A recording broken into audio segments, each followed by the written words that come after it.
हाँ जी विद्यार्थियों, स्वागत है आप सभी का अपने YouTube channel global science academy में। I am Mannu Kumar and in this video we will continue the video just before it. Let's start the video.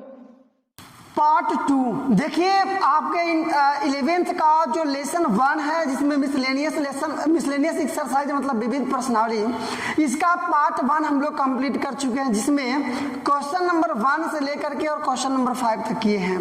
और आज इस प्रश्नावली में क्वेश्चन नंबर 6 से हम लोग को स्टार्ट करना है। तो चलिए आज टाइम को देखते हुए और टाइम मैनेजमेंट को फॉलो करते हुए डायरेक्टली स्टार्ट करते हैं आपका क्वेश्चन नंबर 6। तो क्वेश्चन नंबर 6 आपका नीचे दिखाई दे रहा है। सबसे पहले रीड कीजिए क्वेश्चन को कि क्वेश्चन का मीन क्या है, मतलब क्या है। तो बोल रहा है कि यदि PA बराबर PB, यहां समझिए, मतलब बोल रहा है कि यदि PA is equal to PB तो आपने साबित करना है कि A is equal to B, यही चीज है, बस और कुछ नहीं। कह रहा है कि दर्शाइए कि यदि ये PA बराबर PB तो A बराबर B। अब थोड़ा सा मैं इसके एक्स्ट्रा इस क्वेश्चन को बनाने, इस क्वेश्चन के सॉल्यूशन को निकालने से पहले कुछ एक्स्ट्रा बात मैं आपको बता देना चाहूँगा, तभी जाकर के आप प्रश्नावली को मुख्य रूप से क्वेश्चन नंबर 6 के सॉल्यूशन को समझ पाएंगे। ये PA क्या है, तो इसको बोलते हैं power set of A। Power set of A मतलब A का पावर सेट है। पावर सेट का मतलब क्या होता है, तो घात समुच्चय, घात समुच्चय को बोलते हैं पावर सेट। अब एक एक्सप्लेनेशन आप देख लीजिए कि मतलब कैसे पावर सेट निकालेंगे। तो मान लीजिए आपने ये तो पढ़ा है, A कोई सेट दे दिया, समुच्चय दे दिया है 1,2, कोई दिक्कत नहीं है। A आपको कोई सेट दिया 1,2, तो A के उप समुच्चयों को निकालिएगा। तो क्या क्या उप समुच्चय होता है, हम लोग बनाए थे पिछले प्रश्नावली में कि इसका उप समुच्चय क्या होगा। तो किसी का भी उप समुच्चय पहले 5 होता है, उसके बाद से 1 हो सकता है ना, 2 है, और एगो खुदे वो अपने आप का उप समुच्चय होता है, मतलब 1,2 हो गया ना। इसी को टोटल को रोस्टर रूप में कर दीजिएगा ना, तो यही होता है आपका P। उम्मीद करते हैं आप इस चीज को समझ चुके होंगे। इसी प्रकार मान लीजिए B का वैल्यू दे दिया है, तो B के टोटल उप समुच्चय और उसको रोस्टर रूप में कर देंगे उप समुच्चयों को, तो निकल जाएगा आपका PB। देखिए कितना आसान चीज है। क्वेश्चन नंबर 6 इस पार्ट का सबसे डेडिकेशन वाला क्वेश्चन है, इसमें सबसे ज्यादा माइंड का यूज आपको करना होगा। बनाना हम लोग स्टार्ट करें। तो सबसे पहले आपको जानिए कि ये आपको साबित करना है। इसका मतलब क्या हुआ कि A उप समुच्चय है B का तथा B उप समुच्चय है A का। अरे तभी तो दोनों बराबर है। आप समझ सकते हैं कि A उप समुच्चय होगा B का और B उप समुच्चय होगा A का, तभी तो A बराबर B होगा। तो हमको ये साबित करने का मतलब कि ये साबित करना है। यदि इसको मैंने साबित कर दिया तो ये आपका आ जाएगा, कोई दिक्कत नहीं है। चलिए यहां से बनाना स्टार्ट कीजिए। सबसे पहले तो आप मानेंगे ना, हम लोग एकदम हमारी बात को समझने का प्रयास कीजिएगा आप कि माना कि कोई एक एलिमेंट एक स्मॉल x है, ये एलिमेंट है किसका, आपका A का कोई एलिमेंट है। मेरी बात एकदम बहुत गहराई से, क्वेश्चन नंबर 6 को केवल गहराई समझ लीजिए, इसका अगला क्वेश्चन बहुत आसान है। x जो है एलिमेंट है A का, जहां x क्या है जी, तो x है एलिमेंट है कैपिटल, ये कैपिटल X है, कैपिटल X में ही आता है स्मॉल x। इस चीज को समझिएगा कि जो कैपिटल X है ना, ये स्मॉल मतलब कैपिटल X का रोस्टर मतलब मान है स्मॉल x। तो स्मॉल x मान लीजिए A में है, इसका मतलब क्या हुआ कि यह जो कैपिटल X का अवयव है, वो कैपिटल X का जो अवयव स्मॉल x है ये A में है ना। इसका मतलब कि कैपिटल X उप समुच्चय है A का। क्या परेशानी है आपको, कैपिटल X का जो वैल्यू है स्मॉल x, वो तो A का एलिमेंट हो गया ना। इसका मतलब कि इसका अवयव इसमें हो गया, इसका मतलब कि ये उसका उप समुच्चय हो गया, है ना। अब इसको बदलिएगा आप फिर से। अब इसको देखिए कैसे लिख सकते हैं हम लोग, या मेरी बात को समझने का प्रयास कीजिएगा, यहीं पर सबसे बड़ी लर्निंग आपकी छुपी हुई है। यहां मैंने निकाला कि कैपिटल X और उप समुच्चय है किसका, A का। इसी को अब देखिए कैपिटल X उप समुच्चय है A का, तो कैपिटल X अवयव हो जाएगा किसका, एलिमेंट हो जाएगा किसका, PA का।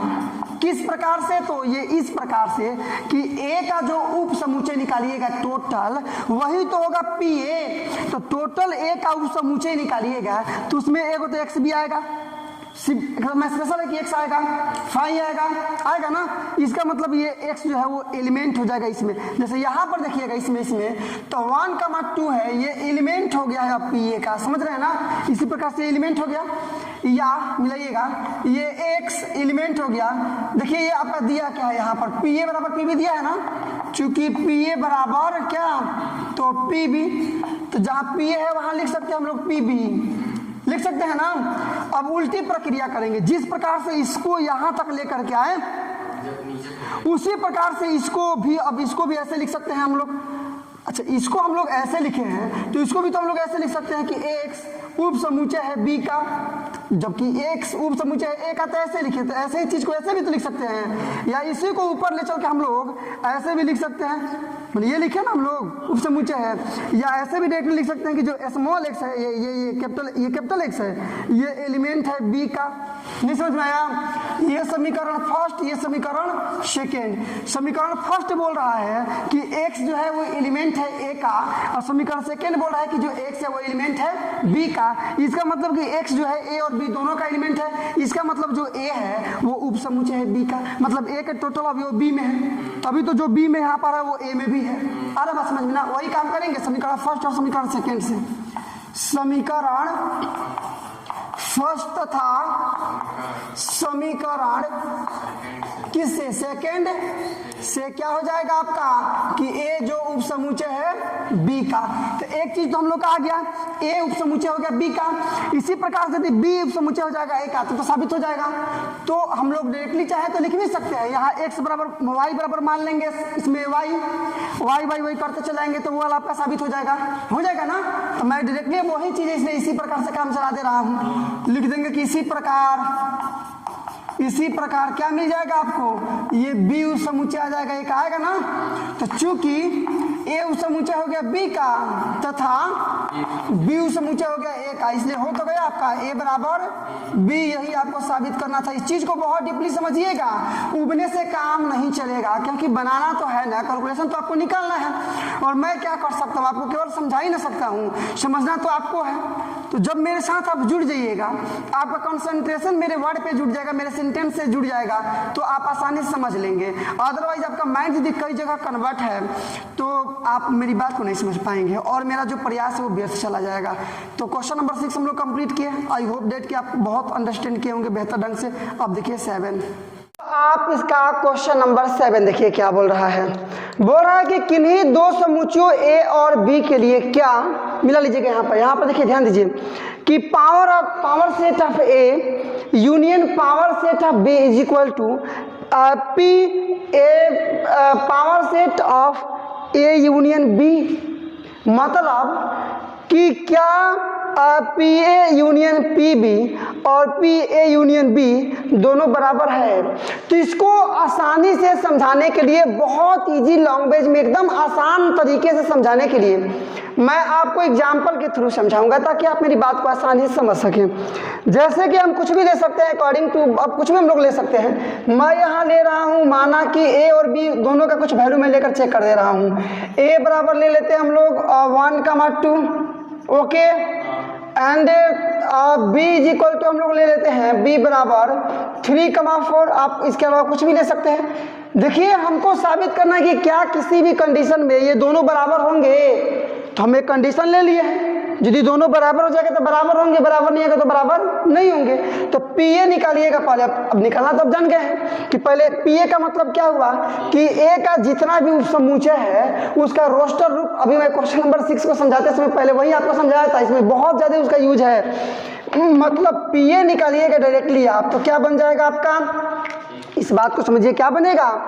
तो पहले तो आपका फाई, किसी समुच्चय का उपसमुच्चय फाई होता है, उसके बाद से 1 हुआ ना, उसके बाद से 2 होगा, और खुद भी कोई भी समुच्चय अपने आप का उपसमुच्चय होता है, मतलब 1,2 हो गया ना। और जब ये आपका टोटल किस में रखना पड़ेगा, रोस्टर रूप में। ये आपका मान किसका निकल गया, PA का। उम्मीद करते हैं आप इस बात को समझे होंगे। इसी प्रकार से मान लीजिए आप B का निकालिएगा, टोटल उपसमुच्चय, तो एक तो 5 हो जाएगा, उसके बाद 3 उपसमुच्चय हो जाएगा एक ठो, इसके बाद से 4 जो है वो भी अपने आप एक उपसमुच्चय हो जाएगा। सेम टू सेम ये भी 3,4 है, ये भी उपसमुच्चय हो जाएगा ना। और टोटल को कर देंगे आप रोस्टर रूप में, तो ये आपका क्या निकल जाएगा, PB निकला ना। इसलिए LHS निकाल लीजिए, PA यूनियन B पे। अच्छा, यूनियन का मतलब क्या हुआ, A यूनियन B का मतलब क्या हुआ, जिसमें A के भी टोटल अवयव हो और B के भी टोटल अवयव हो, लेकिन कॉमन अवयव केवल एक बार लिखा जाए, यही ना। तो आप निकालिएगा, इसलिए directly PA union PA union PB। तो एक ऐसा समुच्चय आपका बनेगा जिसमें PA के भी टोटल अवयव होंगे और PB के भी टोटल अवयव होंगे, लेकिन कॉमन केवल एक बार होगा। तो पहले इसको लिख लीजिए सबको, मतलब 5 1, ये आपका 2, ये 1,2, इसका भी वैल्यू ले लीजिए। अब 5 तो पहले लिख चुके हैं, मतलब केवल 3, केवल 4, उसके बाद से 3,4, बस क्लोज कीजिए। ये आपका समीकरण फर्स्ट। देखिए समीकरण फर्स्ट में निकाल लिए हैं PA यूनियन PB, और समीकरण सेकेंड में निकालना है आपको क्या, कि PA यूनियन B। तो पहले A यूनियन B निकाल लीजिए, उसके बाद उसका P निकाल लेंगे, पावर सेट आसान हो जाएगा। मैंने A यूनियन B निकालिए ना, निकालेंगे पुनः A यूनियन B बराबर, A यूनियन B का मतलब क्या, जिसमें A के भी टोटल अवयव होंगे, B के भी टोटल अवयव होंगे, तो यही ना है। तो 1 2 3 4 सब आ जाएगा, मतलब 1 2 3 4 हो जाएगा ना जी। तो पावर सेट इसका निकालिएगा, इसलिए power set of A union B मतलब टोटल इसका उपसमुच्चय है, उपसमुच्चयों का रोस्टर रूप है ना। तो पहले तो 5 हो जाएगा आपका, ये 1 हो गया, 2 हो जाएगा आपका, हो गया ना, 3 हो गया आपका, उसके बाद से 4 हो जाएगा, उसको 1,2, उसके बाद से 1,3, 1,4, 2,3, पीछे नहीं चलते हम लोग, केवल आगे बढ़ते जाते हैं। 2,3, 2,4 हुआ ना, उसके बाद से 3,4, यही ना। एक खुद अपने आप का भी पूरा टोटल, मतलब 1 2 3 और 4 टोटल क्लोज कर दीजिए। आइए टोटल क्लोज, समीकरण आपका सेकेंड में लाइएगा। समीकरण फर्स्ट में कहीं भी 1 2 3 4 सारा का सारा है नहीं है ना, समीकरण सेकेंड में है क्या, आप मिलाइए ना, इसका टोटल अवयव इस टोटल अवयव दोनों बराबर हैं। इसमें कई ऐसे इसमें एलिमेंट्स आ रहे हैं, कई ऐसे एलिमेंट्स आ रहे हैं जो कि PA यूनियन PB में नहीं है, इसका मतलब बराबर नहीं है। नहीं समझे बात को आप, तो डायरेक्टली लिख देंगे। इसलिए समीकरण फर्स्ट और समीकरण सेकेंड से ये इज नॉट इक्वल टू इतना आ जाएगा ना, क्योंकि देख रहे हैं कि बहुत सारे इसमें एलिमेंट्स है जो कि इसमें समीकरण फर्स्ट में नहीं है। तो लिखेंगे समीकरण फर्स्ट और समीकरण सेकेंड से। आप मेरे साथ बोलिए क्या लिखना है हम लोगों को। तो लिखेंगे कि अतः समीकरण फर्स्ट तथा समीकरण क्या सेकेंड से क्या हो जाएगा आपका, ये वाला, मतलब PA union PB is not equal to PA union B। हो गया आपका आंसर। जांच करना था कि बराबर है कि नहीं है, तो आंसर आपका नहीं दिया होगा, आप मिला सकते हैं अकॉर्डिंग टू जैसे आंसर दिया होगा आप उसको मिला लीजिएगा, मतलब ये नहीं हो पाया बस। अब देखिए 8, क्वेश्चन नंबर 8। क्वेश्चन नंबर 8 में 2 क्वेश्चंस हैं और आपको साबित करना है। क्वेश्चन नंबर 8 आप मिला सकते हैं। आपका स्टेटमेंट क्या बोल रहा है, बोल रहा है कि इन्हीं 2 समुच्चयों A तथा B के लिए निम्नलिखित को चाहे निम्न को साबित कीजिए। आपको पहला साबित करना है कि A is equal to A intersection B union A minus B, और दूसरा है कि A union B minus A is equal to A union B। तो पहले पहला का सॉल्व कर लेते हैं, उसके बाद केवल सॉल्व आपको करना है, साबित करना है, प्रूव करना है, समझे ना। तो प्रूव करना तो आप जान चुके हैं, मन कर तो LHS लेकर के RHS लाइए, अच्छा है RHS लेकर के LHS लाइए, लेकिन यहाँ A से इसको लाना बड़ा पद है ना, थोड़ा मुश्किल होगा। तो RHS लेकर के LHS A ला दे रहे हैं, आपका साबित हो जाएगा। आइए मेरी बात को समझिए। तो पहला नंबर होगा ना, लिखेंगे कि RHS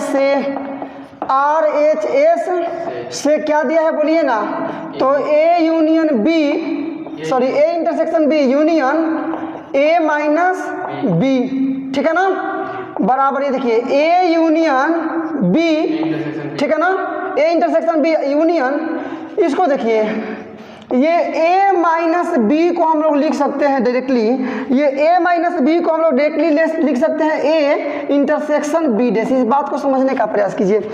a माइनस बी का मतलब क्या हुआ, जितने a के अवयव हैं उसमें से b के अवयव निकाल देंगे तो a माइनस बी बच्चे का निकालना आप जानते हैं। और इसका मतलब क्या हुआ कि b डैश का मतलब जिसमें b नहीं हो, तो a हो और b नहीं हो, मतलब ये जो है ना उसमें से कॉमन करेंगे जो बी में नहीं है उसको, उसी को ना।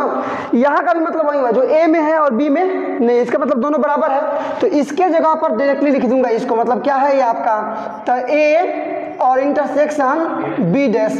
अब देखिए यहाँ आपको लगाना है वितरक नियम। क्या लगाना है, वितरक नियम। यहीं से आपका ये क्वेश्चन सॉल्व होगा वितरक नियम से, ठीक है ना। देखिए ये देखिए आपका यहाँ से यहाँ तक, इसको तो पहले ए ले लीजिए, कोई दिक्कत नहीं है। इंटरसेक्शन आपको ले लीजिए, इससे कोई दिक्कत आपको नहीं है। यहाँ आपका है कि B union A intersection B dash, ये B union A intersection B dash, इसको डायरेक्टली यहाँ पर लिख सकते हैं हम लोग कि बी, इस बात को समझिएगा बहुत ध्यान से, बी और आपका यूनियन बी डैश, इस चीज़ को समझिए, यहीं पर आपका बना है, यहीं से बनेगा आपका। इसका मतलब समझिए क्या होगा आपका, बी है और यूनियन है आपका B A intersection B dash. तो वितरक नियम से इतना के बराबर डायरेक्टली इतना ये फॉर्मूला है आपका, इतना हो जाएगा, कोई दिक्कत नहीं है। आइए ए और तो बन गया इंटरसेक्शन बी और यूनियन बी डैश, मतलब जिसमें बी भी है और बी का डैश मतलब बी नहीं वाला भी है। तो मान लीजिए ए ही हम लोग निकालते हैं ए और ए डैश, तो यू में से ए को घटा लेते हैं तो ए डैश निकलता है। अच्छा है, यू में से बी को घटा लेंगे तो बी डैश निकलेगा, तो बी और बी डैश सबको जोड़ेंगे तो डायरेक्टली आपका यू नहीं निकल जाएगा, सार्वत्रिक आपका जो समुच्चय है आ जाएगा ना। तो आपका ये हो गया आपका, अब कॉमन लेना है ए में से सार्वत्रिक समुच्चय। जैसे मान लीजिए कि ए आपका हो गया ए बराबर 1 का 2 है ना, यू बराबर हो गया 1 2 3 4, यही ना। तो जब ए और इंटरसेक्शन यू निकालिएगा जो दोनों में कॉमन होगा तो यही ना कॉमन होगा, मतलब केवल ए बच जाएगा, बराबर केवल क्या बच जाएगा, यही आपको साबित करना था, बराबर एलएचएस। आप इस बात को समझ लीजिएगा, आसान है, प्रूव्ड हो गया। आप देखेंगे इसका दूसरा आसान है, बहुत आसान है, सेकंड में कोई विशेष बात है नहीं। फर्स्ट वाला थोड़ा ज्यादा समझाना था आपको, एक्स्ट्रा है, लेकिन इसमें कुछ नहीं समझाना। सेकंड आपका देखिएगा, सेकंड हम लोग सॉल्यूशन बना रहे हैं ना, तो डायरेक्टली हम लोग लेते हैं, इसमें एलएचएस ले सकते हैं, कोई दिक्कत नहीं, आरएचएस ला सकते हैं, चाहे आरएचएस लेकर एलएचएस ला सकते हैं, लेकिन इसमें एलएचएस भी बड़ा पद है, आरएचएस भी बड़ा पद है, इसलिए एलएचएस ले लेते हैं, आसान रहेगा। लिखेंगे कि एलएचएस से, मेरे साथ बोलते रहिए डायरेक्टली एलएचएस आपका क्या है, बोलिए डायरेक्टली, तो क्या है आपके सामने, मतलब ए यूनियन और बी माइनस ए, इस चीज को समझिएगा। मतलब डायरेक्टली मैं इसको ए यूनियन, देखिए अभी हम लोग इस चीज को लिखे हैं, ये देखिए कि ए माइनस बी का मतलब ए इंटरसेक्शन बी डैश, यही ना। इसी प्रकार से बी माइनस ए का मतलब क्या हो जाएगा, बी मिलिए ना इंटरसेक्शन आपका ए डैश। नहीं आया समझ में, ए माइनस बी का मतलब ए इंटरसेक्शन बी डैश, तो बी माइनस ए का मतलब बी इंटरसेक्शन ए डैश, नहीं हो जाएगा। मतलब इसके जगह पर ले सकते हैं हम लोग डायरेक्टली कि बी और इंटरसेक्शन ए डैश, बस यहाँ से एकदम हल कीजिए, बस इतना ही में आपका हल हो रहा है। इसका दोनों में मल्टीप्लाई कर लीजिए, पहले गुणा कर लीजिए बी का, अब पहले B union A union B चलेगा ना, इंटरसेक्शन छोड़ दीजिए, फिर ए का ए डैश में मतलब ए यूनियन ए डैश। बात समझ में नहीं आया, दोनों को कर दिए हैं, मतलब दोनों को मल्टीप्लाई कर दिए हैं, पहले ए का बी में फिर ए का ए डैश में, और यूनियन है तो यूनियन लगा दिए हैं, बीच में आपका बचेगा यहाँ पर इंटरसेक्शन, तो इंटरसेक्शन। चलिए बराबर, अब एकदम आसान चीज हो गया, यहाँ समझिए आपका, इसको छोड़ दीजिए जो कहते हो, ए यूनियन बी इंटरसेक्शन। देखिए ए और यूनियन ए डैश, मतलब जिसमें ये भी है और ए डैश भी है, तो फिर आपका सार्वत्रिक हो जाएगा आपका, मतलब केवल यू सार्वत्रिक समुच्चय है। मतलब देखिए जब ए डैश निकालना होता था हम लोगों को, तो ए में यू में से ए को घटा लेते तो ए डैश आता था। अच्छा ए निकालना है तो यू में से ए डैश को घटा लेंगे तो ये निकलेगा, तो दोनों को जोड़ देंगे तो ये नहीं हो जाएगा। जैसे मान लीजिए 5 में से 3 को घटाएंगे तो 2 आएगा, अच्छा है 5 में से 2 घटाएंगे तो 3 आएगा, इसका मतलब है कि 2 और 3 को जोड़ेंगे तो 5 आएगा, यही ना। तो दोनों को मतलब दोनों मिला करके यूनियन का मतलब जोड़े ना हुआ, तो आपका ये आ गया ना। अब यहाँ देखिएगा ये सार्वत्रिक है, मतलब इसमें यू का भी वैल्यू है और ए इंटर यूनियन बी भी है, तो इसमें से कॉमन निकालिएगा, इंटरसेक्शन निकालिएगा यहाँ पर, तो केवल यही ना बचेगा, ए यूनियन बी, यही आपको साबित करना था, आर एच एस हो जाएगा आपका प्रूफ। एग्जाम्पल देकर हम समझा सकते हैं यहाँ पर। मान जिसका वैल्यू है 1 2 3 4 5 6 7, इसका है 1 2 3 4 5 6 7 8 9 10, तो दोनों में से निकालिएगा बराबर, तो 1 2 3 जिसका ये वैल्यू होगा वही ना आएगा, ये हो जाएगा। मतलब ऐसे क्वेश्चन हम लोग बनाए हैं, ये हम लोग के लिए कोई नई बात नहीं है, आप इसको आसानी से समझ सकते हैं। क्वेश्चन नंबर 8 हम लोग कंप्लीट किए, ठीक है ना।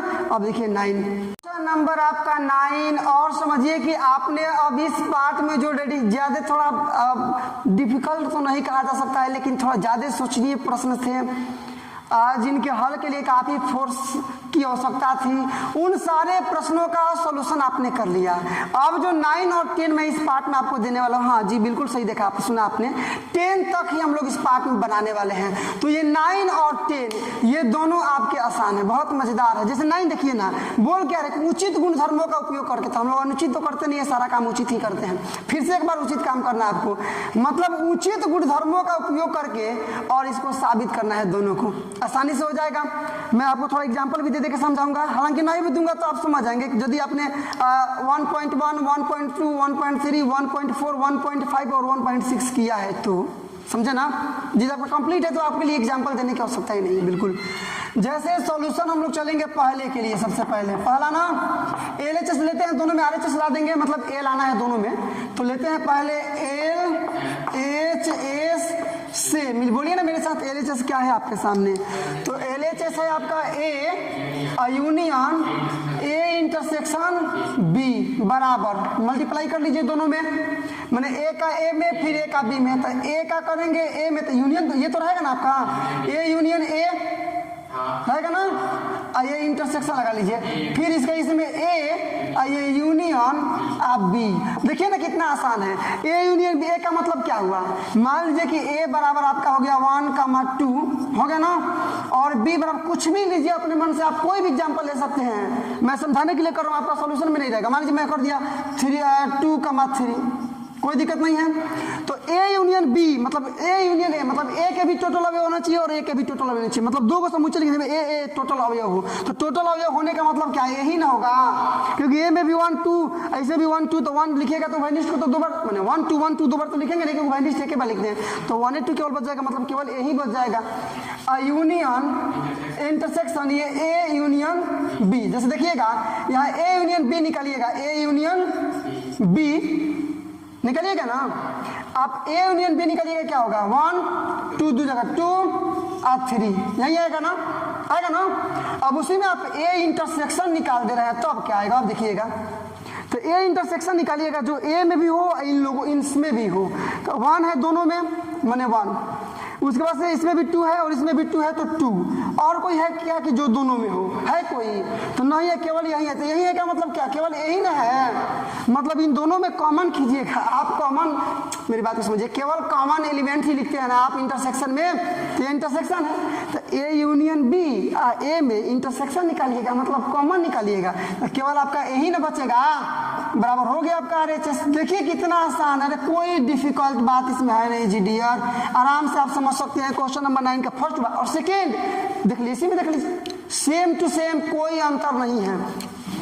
जैसे देखिएगा सेकेंड नंबर, यहाँ भी ले लेते हैं LHS, लिख देंगे LHS, बिल्कुल आसान है, आप लोग मेरी बात को ध्यान से समझते रहिए, कोई दिक्कत आपको होने वाला नहीं है यदि आपने पहले वाला प्रश्नावली कंप्लीट किया है तो। बोलिए ना LHS क्या है, तो A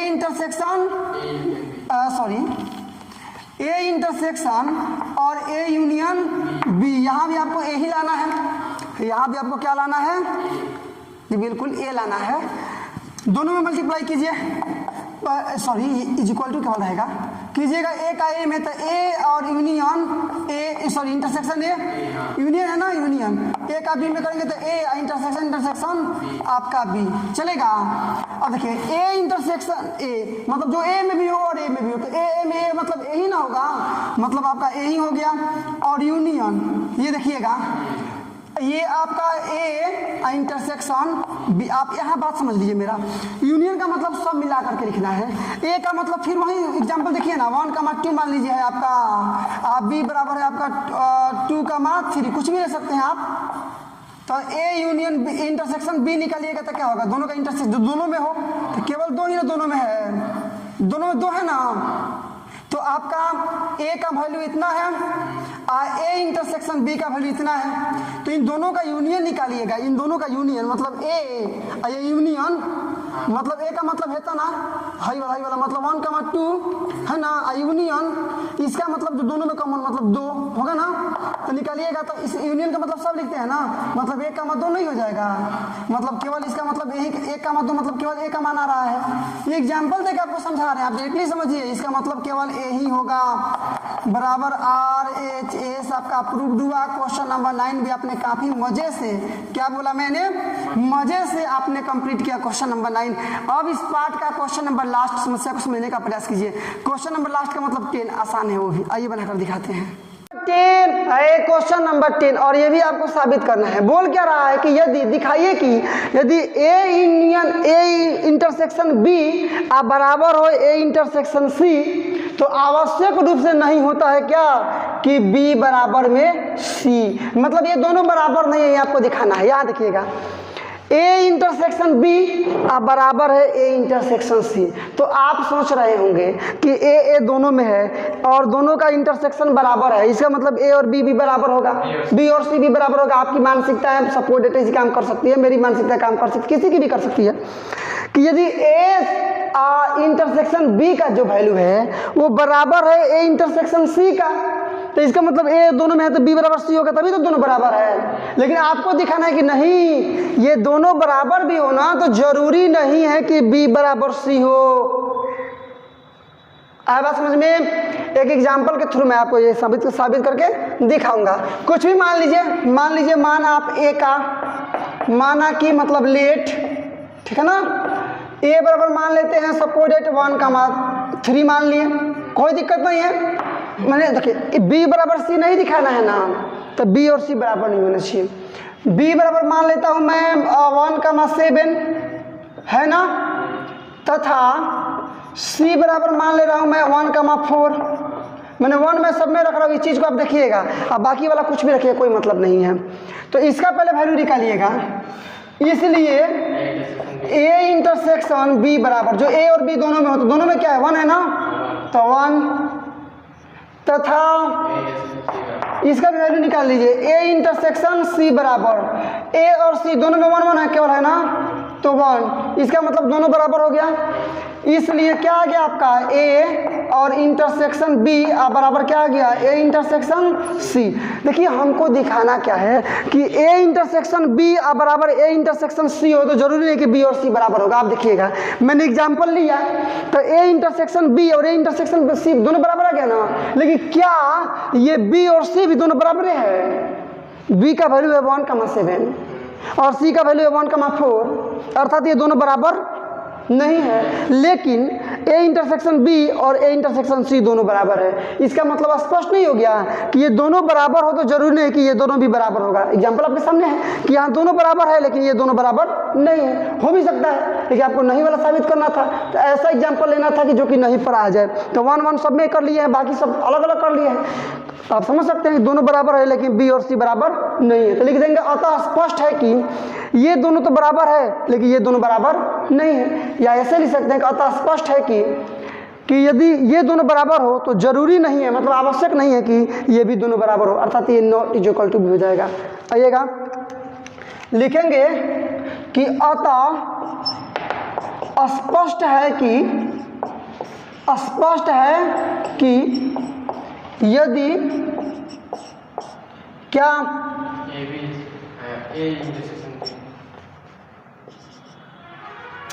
यदि क्या जी, तो ए इंटरसेक्शन बी बराबर ए इंटरसेक्शन सी हो तो भी आवश्यक नहीं है ना जी, आवश्यक